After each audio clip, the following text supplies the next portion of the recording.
Assalamualaikum semuanya. Selamat pagi, selamat siang. Sorry. Assalamualaikum warahmatullahi wabarakatuh. Kami dari kelompok 5 ingin mempresentasikan makalah statik dan probabilitas. Saya Abdul Zadin Agung dengan NIM 1124005. Dan saya Imam Hambali dengan NIM 112410022. Saya Satrio Alif Syamsuddin dengan NIM 112410044. Saya Ahmad Alfian Desa Putra dengan NIM 1124006. Saya Muhammad Fakhruddin Ma'ruf dengan NIM 112410110.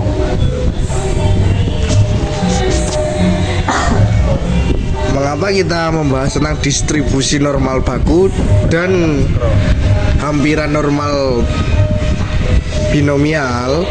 Karena statistika dan probabilitas memiliki peran penting dalam kehidupan dan ilmu pengetahuan. Distribusi normal memegang peranan krusial karena banyak fenomena dapat dimodelkan menggunakan distribusi ini. Terus kemudian menghitung probabilitas untuk distribusi binomial dengan N yang benar sekali tidak praktis. Metode hampiran aproksimasi normal terhadap binomial memberikan hasil akurat dengan syarat tertentu. Nah, untuk lebih jelasnya mungkin bisa dilihat di slide yang kita tampilkan di layar. Terus fokus kita pada hari ini ada 4 dalam materi kali ini, yaitu apa itu distribusi normal baku, bagaimana menggunakan tabel distribusi normal baku, apa itu hampiran normal terhadap binomial, dan bagaimana syarat cara penggunaannya, dengan tujuan untuk memahami konsep-konsep di atas, mampu menerapkannya dalam menyelesaikan masalah probabilitas. Oke, dan untuk distribusi normal baku standar adalah kasus khusus dari distribusi normal. Rata-rata mu sama dengan 0, simpangan baku sigma sama dengan 1, bentuk kurva bell curve simetris terhadap 0. Formula transformasi variabel acak x ke variabel acak normal baku z, yaitu dengan rumus z sama dengan x kurangi mu dibagi sigma. Tabel distribusi normal baku, tabel Z, digunakan untuk menentukan probabilitas saat tahu luas daerah di bawah kurva normal. Kemudian luas seluruh daerah di bawah kurva adalah 1 karena simetris terhadap Z adalah 0, luas daerah di sebelah kiri dan kanan masing-masing adalah 0,5. Dan untuk berikutnya setelah ini adalah hampiran normal binomial. Dan untuk hampiran normal binomial mungkin bisa dijelaskan lebih lanjut oleh rekan saya. Binomial. Hampiran normal binomial.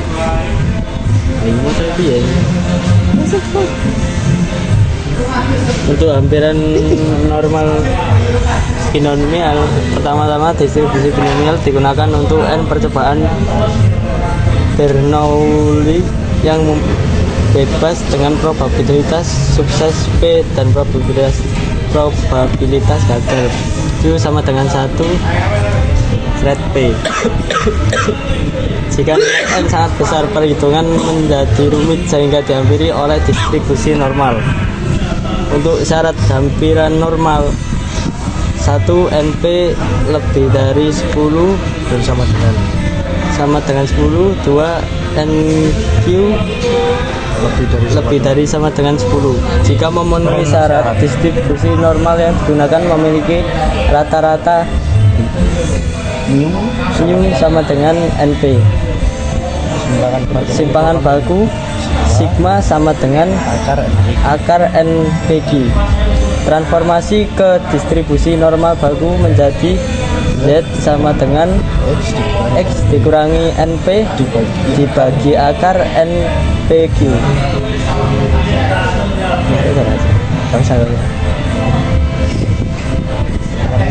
Faktor koreksi kontinuitas. Faktor koreksi kontinuitas.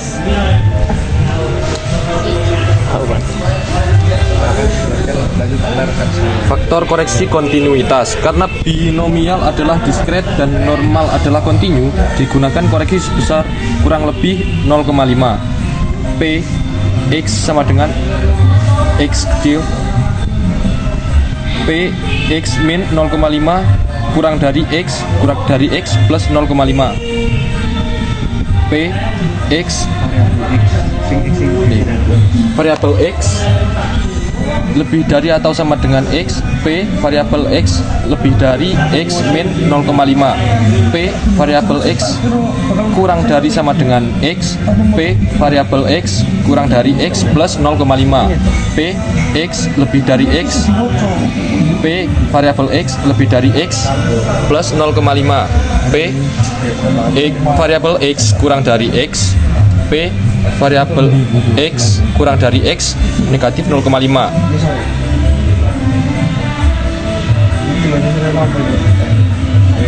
Jadi seperti pada contoh soal 1 yang normal baku, soalnya bohlam berdistribusi normal mu sama dengan 800 sementara sigma 40. Probabilitas bohlam hidup antara 778 sampai 834 jam. Jawab. Z1 sama dengan 778 kurangi 800 dibagi 440 sama dengan negatif 0,55. Z2 sama dengan 834 negatif 800 dibagi 40 sama dengan 0,85. P negatif 0,55 kurang dari Z kurang dari 0,85 sama dengan P variabel Z kurang dari 0,85 negatif P variabel Z kurang dari negatif 0,55. P variabel Z kurang dari 0,85 sama dengan 0,8023. P variabel Z kurang dari 0,55 sama dengan 0,2912. Hasil 0,8023 negatif 0,2912 sama dengan 0,5111. Maka probabilitasnya 51,11%.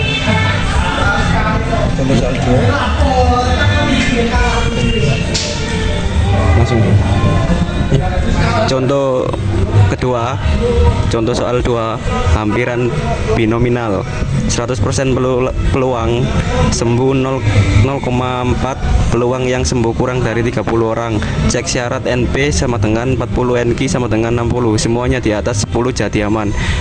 Ingat, karena kurang dari 30 koreksinya mundur jadi 29,5. Kita masuk ke rumus Z. Z dapat Z variabel Z dapat Z sama dengan min 2,14. Lihat di tabel jawaban 0,0162 atau 1,62%. Cukup kecil ya probabilitasnya.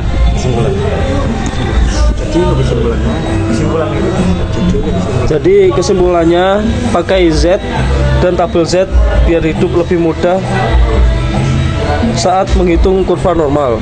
Kedua, kalau rumus biomal kepanjangan karena jumlah percobaannya besar, pakai hampiran normal.